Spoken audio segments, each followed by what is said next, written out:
Hey guys, this is AI Gaming 1776, and if you've been watching my videos lately, you might know that I've added an AMD FX 6300 processor to my lineup of processors that I use for the channel. Now, I had exclusively been using i7s to test graphics cards, not even overclocked i7s sometimes. Locked chips, in fact, that don't go over 4.0 gigahertz. But I had been using i7s, and that did pretty well for most instances, for most people, for most scenarios. But a lot of people would still ask me, well, hey, I have a Pentium, or I have an older i5, or I have an AMD chip of some sort. And people would ask how the game would play for them. And the thing is, I couldn't answer that because I didn't have those processors on hand to test. So now I am using an AMD FX 6300. All right. The game we're going to test today is Grand Theft Auto 5. And the reason you see all this on the screen is I feel that I guess I need to prove a couple things, because for whatever reason, unless you show people everything, they want to act like you're trying to hide something. Now, a lot of YouTubers don't show you guys this much stuff, but I don't care, all right? Like, I have nothing to hide, and I don't mind taking the time to show this to you. So, I'll show it to you. So, here's the deal. I'm using a very, very crappy motherboard. It doesn't even have heat sinks for the VRM. I'm using a very crappy motherboard for this FX 6300. It is one of the cheapest motherboards I could find, and it was one of the most basic motherboards I could find, because so many people had asked me about their lower cost CPUs that I wanted to really use some modest hardware. So we're using 1300 speed DDR3. We are using an FX 6300, and we are using a very, very modest motherboard, like probably too modest. As a result, the highest I can get it overclocked to stable is 4.0. Now, if you look at hardware monitor on the left here, let me take the mouse cursor to where over here to the left. Okay, the mouse cursor during the stability test moves erratically, but I just put the mouse pointer there. All right. You can see sometimes the numbers are a little bit higher than 4,000. Sometimes they're a little bit lower. But what this thing has actually been clocked for is 4,000. All right. Again, it's a crappy motherboard, so that's why we're at this speed. Now, I am going to get a better motherboard, and we'll see how high we can actually get this chip to go after that. All right. So now you can see temperatures. You can see that the test is running. You can see Afterburners open. Now, as far as Afterburner goes, this is a factory overclock. If you notice, there is +0 on the core and +0 on the memory clock. Let me see if the cursor will go over here. It almost did till it froze. Okay, this is the factory overclock for the EVGA GTX 960, and you can see that it says it's a GTX 960. Now, hopefully people are satisfied that this is indeed an FX 6300. It is overclocked, and I am running a 960. So with all that out of the way, let us stop this test. Let me get over here. All right, so we're going to close all this stuff out. There we go. The cursor is acting normally. So we're going to close all this stuff out, and now we will start Grand Theft Auto 5. All right, so interestingly enough, what I did yesterday was I posted some videos of this same system, same graphics card, same processor, only the processor was not overclocked at all. I posted video of the game being played, this game you see right here, Grand Theft Auto 5, being played on this system. And I even used the GTX 970, but 1070 in another video. And people on both videos had trouble believing my results, because I was trying to show just how much the processor and the motherboard, I noted that in the description of the video, the processor and the motherboard were holding the graphics card back. My GTX 1070 was playing, I think, at 30 or 40 frames per second at 1080p, and the graphics not maxed out. Okay, the graphics, a lot of them were at very high and ultra, yes, but the game was not maxed out. There was no anti-aliasing. Water was turned down to high. Grass was turned down to high. It was 1080p. Now, sometimes the game would go over 60 frames per second, sometimes, but most of the time it was less than 60 frames per second. And a lot of people had trouble believing that I was being honest with my portrayal. I say a lot. It was a handful of people, but to put it in perspective, I normally don't deal with that in my videos. I have almost 500 gaming videos posted, and I normally do not have people questioning whether or not I'm being honest in my portrayal. So I showed you at the beginning of this video everything that's in the system, right?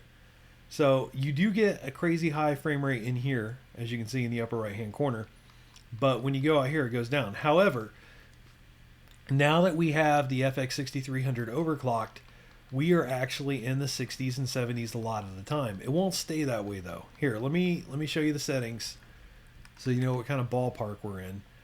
I really do not like that keeps hassling me. That always causes me concern. All right. So DirectX 11, 1920 by 1080, full screen, 60 hertz because we're using a 1080p 60 frame per second capture device. No AA, no VSync. Population density, all those are one notch away. All of these. Texture quality, here's what I'm going to do. You can pause it. You can pause this if you want to, but I'll stay here for a second. All right. I'm going to move on now. Pause it if you need me to if you need to wait. So let's move on. Oh, there we go. All right. These are fairly decent settings that can consistently get in the 60s and 70s if you use an i7. I know that from experience. All right. By the way, the VRAM usage up there says 2.5 gigs. Interestingly enough, it was 3.5 gigs last night. So we'll see if that changes. Let me see if I can get in a car, because once I start driving, that will affect the frame rate. Unfortunately, Franklin lives in a bad neighborhood, and as such, the cars in this neighborhood are not the fastest of cars. Little hack, if you will, in this game and even in Watch Dogs, if you want to test performance, get yourself a really fast car, and that kind of helps. But the frame rate should go under the 60s quite often. At least it has been in all my other testing. See, now the VRAM's creeping up. We're up to 3 gigs of VRAM now. But the frame rate, see, this is one of the hazards of doing live benchmarking. The frame rate is staying above 60. I mean, not like I want it to go below 60, but I do want to show you what I've seen in my testing so far. And I've seen it go below 60 quite a lot, still into the 40s. But this is much, much better than what I got yesterday with the CPU not overclocked whatsoever. I think being on the highway is helping with the frame rate some. I was hoping to actually exit the highway. Yeah, that frame rate just went up a lot there. Alright, hopefully I can get off of this area. Actually, I don't think I've ever been over here before. I've never beaten the game. Now, I was talking to one of my homies the other day, and the thing is when you are testing hardware, you kind of want to show the same stuff, more or less. And I've got another save file I'll be loading here soon. But you kind of want to show some of the same stuff, and as a result, you sometimes don't get very far in the game. This is not a good area to show you frame rate. Let me do a load. Ooh. Alright, hopefully this load will do it. It should do it. I've got a load saved out where I'll say out in the boondocks in the game. I don't want to give away any spoilers, but it's in an area where the game makes you play at some point for specific reasons. And if this is the right save file, if autosave did not eat that save file, which I'm hoping it did not, there we go, then out here we should definitely go below 60 frames per second. As you can see, we're in the 50s now. And again, I saw it go into the 40s earlier. So if you play at 4.0 gigahertz with a GTX 960 4GB card, as we are here, there is a chance that it will still go into the 40s for you, right? So what is the purpose of these videos? I do things there we go, we're in the 40s. I do things very, very differently than a lot of other YouTubers do. All right, I'm not saying I do things better, I'm not saying I do things worse, but I do things differently. What I do is I like to share my findings with you guys. All right, let me tell you what you're used to from a YouTuber, and let me explain. So normally a guy like Kyle from Awesome Sauce Hardware, or Jay from Jay's 2 Cents, or Paul from Paul's Hardware, those are some of the heavy hitters. Usually a handful of guys that you might watch do these videos, they do all kinds of testing, but they don't show you their testing or their methodology or anything. And I'm not calling them out for that, but they don't show you that. They just show you end of the day benchmarks. And to be honest with you, a lot of their benchmarks actually come from them running the benchmark in a game. A lot of times they pick games that have a benchmark that can be run. And the reason they do this, there's several reasons, okay? Reason one, this video right here has already taken almost 11 minutes, okay? And I haven't even shown you everything I plan to show you in this game yet.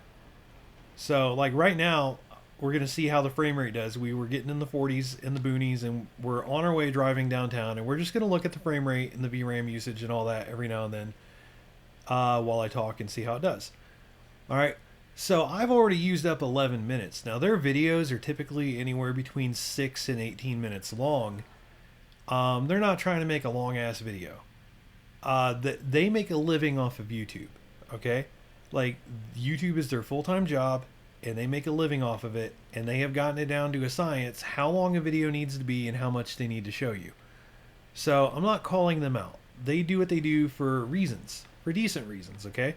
Most people probably don't want to watch a big long ass video while some dude talks and plays a video game. Fair enough. Although Total Biscuit is made a living, and that's exactly what he does. You know, different strokes for different folks. So, a lot of times you guys don't get shown this by YouTubers. And then even when there are smaller channels like mine who will show you real gameplay, a lot of times they don't show you everything I just showed you. At the start of this video, I showed you the card is factory overclocked. It's not overclocked. I didn't manually overclock it. So you have a factory overclocked graphics card. I showed you how far the CPU is overclocked. And I showed you the CPU going through a stress test at the start of the video. And that was all just to show you, like, look, everything functions. This is a perfectly functioning computer. It's not, you know, some half electrical taped together piece of crap. Like, I do somewhat know what I'm doing. All right. Try to give you that peace of mind. And to also show you, that if I say it's an FX 6300 and if I say it's a 960, then I'm telling you the truth. Because, and really that's going to be more useful for my 1070 video that I'm going to record after this. Is I'll be doing a 1070 video, because the 1070 was getting just as low of frame rates as the 1060. All right, we're going to try this again. The 1070 was getting just as low of frame rates as the 960. And I think people were having trouble believing that. But I'm telling you, I think a combination of this CPU, the fact that it was not overclocked, and this motherboard all working together was really holding the graphics card back. Now notice something in the upper right hand corner. On the top line it says 1380. That is the operating speed of this GTX 960. Now the way Maxwell works, because the 900 series, those are Maxwell cards, all of them. The way Maxwell works is, as long as you're not hitting a problem that makes it throttle, it will pretty much go as fast as it can go. So this card has been factory overclocked, and it's going up to 1380, which I'm sure is higher than whatever EVGA advertises on the box. Like, they probably advertise, if I had to guess, like 1260 or something on the box, right? And I'm getting 1380. Now, if I manually overclock this, I can get it into the 1400s. I can't hit 15. I'm almost positive that I've never hit 1500 with this card. But that 1380 is going to stay 1380 unless, like, let's say the card gets so hot that it thermal throttles, right? But that's probably not going to happen. It's got a good EVGA cooler on it. So Pascal works differently. What Pascal does is, let's say I'm using a 6700K, which is a Skylake i7 mainstream processor that operates between 4.0 and 4.2 unless you overclock it. Mine goes up to 4.5 gigahertz, 4.535 stable. So let's say I'm using my 6700K and I'm using my 1070.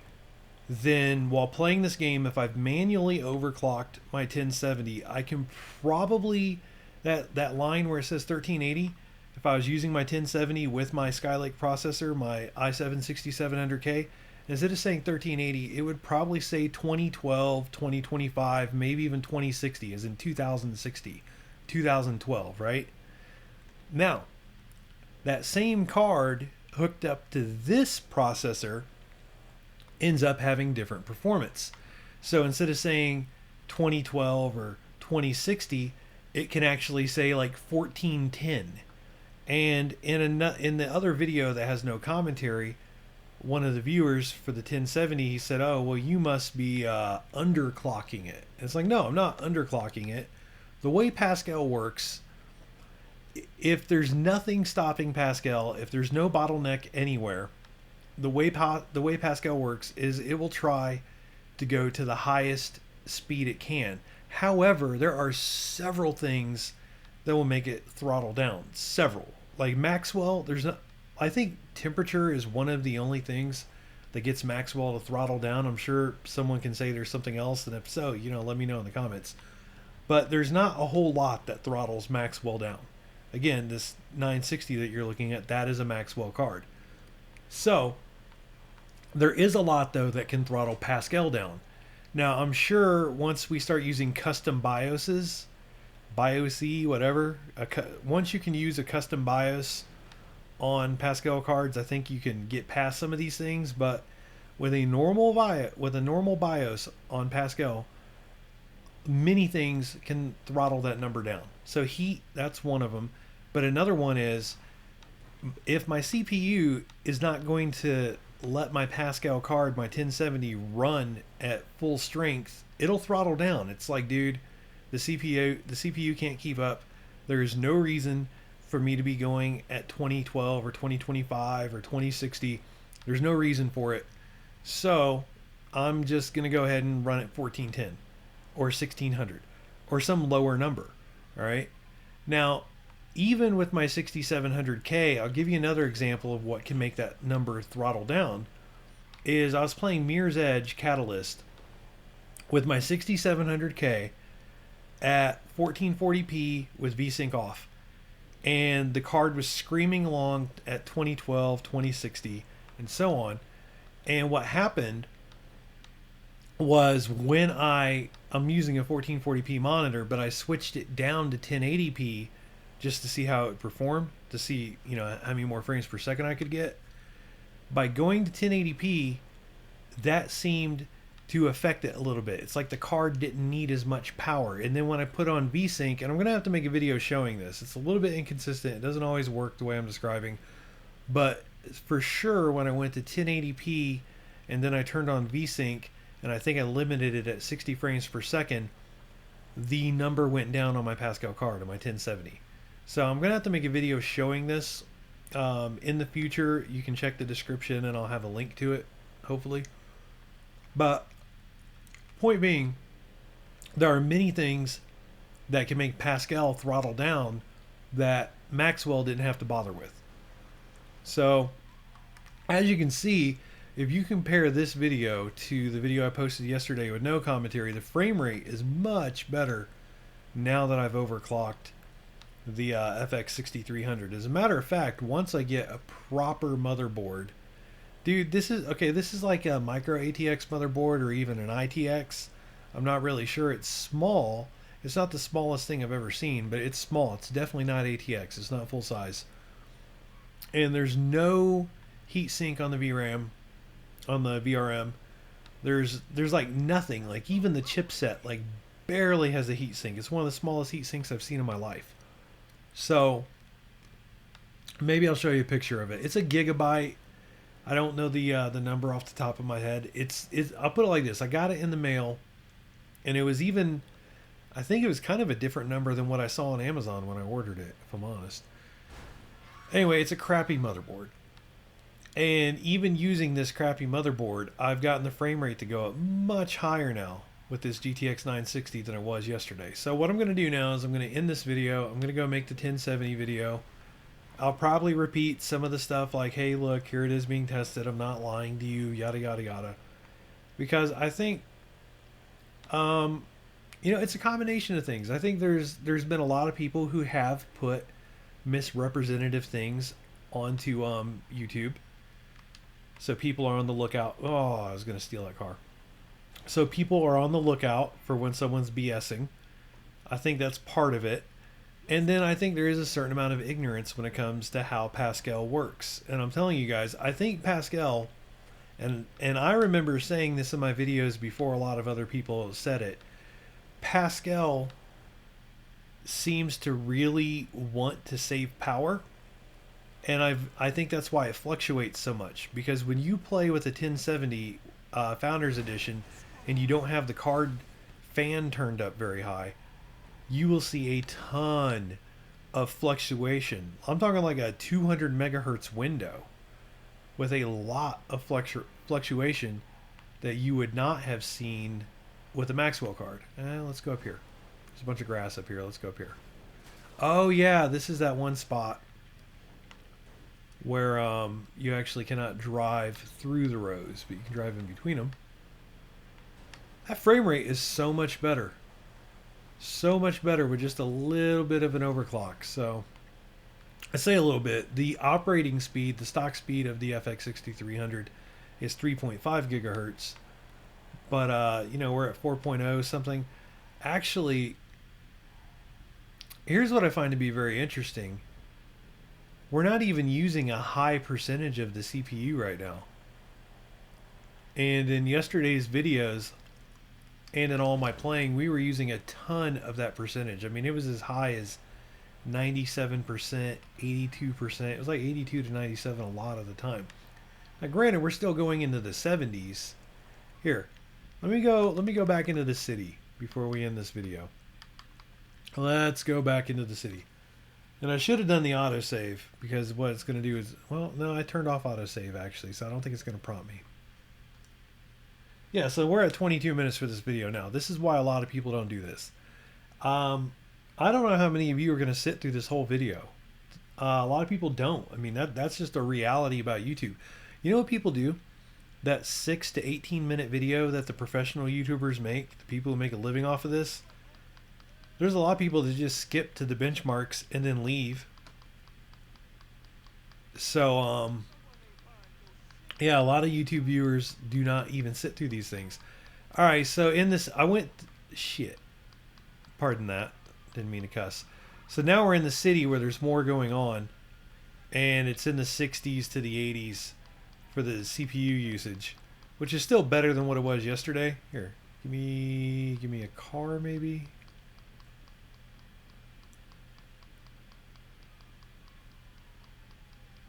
All right, let's take this orange one. It's very distinct.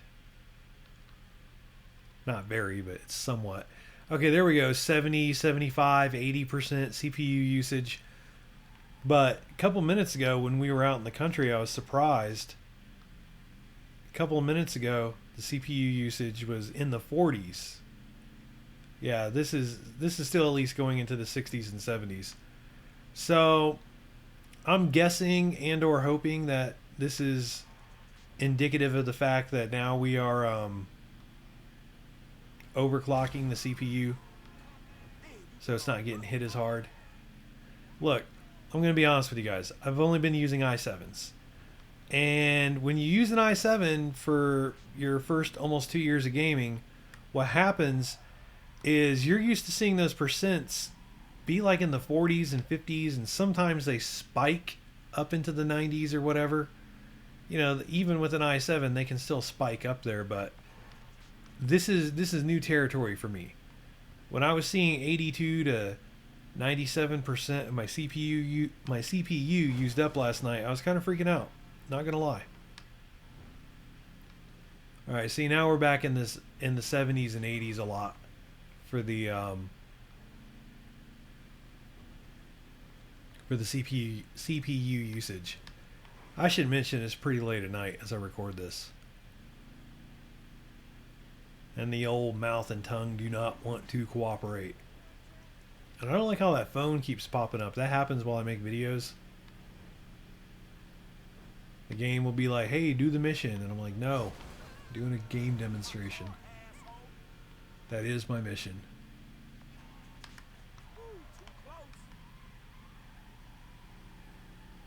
Alright, so that's about it. It looks like the overclock has been helpful. I'm kind of curious though. What I'm going to do when I get that better motherboard, I'm going to run it at stock speed on that motherboard. Because that's one of the things I didn't get to when I was telling you how crappy this motherboard is I think it might even have SATA 2 ports. It takes a long time to install things on here. And in the user reviews, people mentioned it having SATA 2 ports. But the problem is those user reviews cover like, I think a 3 to 4 year window of time. And there were different revisions of the board. I'm not 100% sure what all the shortcomings of this board are.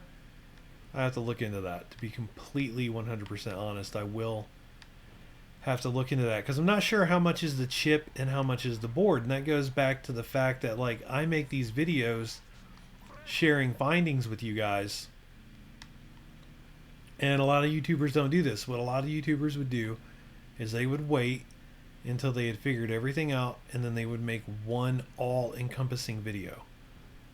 Right? And it'd still be like a 5-minute, 6-minute to 18-minute video. And that's not really my style, right? Like what I'm doing, the perspective I try to keep with this is I've been doing PC gaming for less than 2 years now. And basically my journey that I've been on to learn things is a journey that I've been sharing with you guys. So I say all that to say a lot of my videos are not going to be the normal videos that you see. You are seeing my journey. This is, my first week with a processor from this neighborhood. I don't know how else to say it.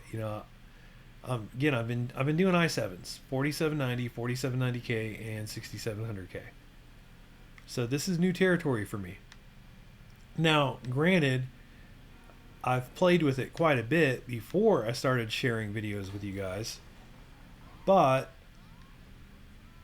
it's still my first week with it. So I'm not going to be an expert at the time of recording this video. Now, the plan and why I even built this system to begin with, the plan is ultimately, yeah, I would like to be an expert when it's all said and done. If you're watching this video a year from now, there's probably going to be other AMD videos. There's probably going to be a Zen video by then. You know what I mean? And that's another thing. I think there's value in these videos for years to come for some people. But anyway, I've talked enough. I've driven around aimlessly enough. The overclock seems to be working pretty well. And I already tested the game with the 1070 earlier. It didn't do much better than this, if I'm completely honest. It did not do much better than this. But I'll be posting a 1070 video soon. I'll record it. I'll show the stress test. I'll show that it is indeed a 1070. I'll even show that it's overclocked because I plan on overclocking it. And hopefully that'll be good enough for people. We'll see. We'll find out.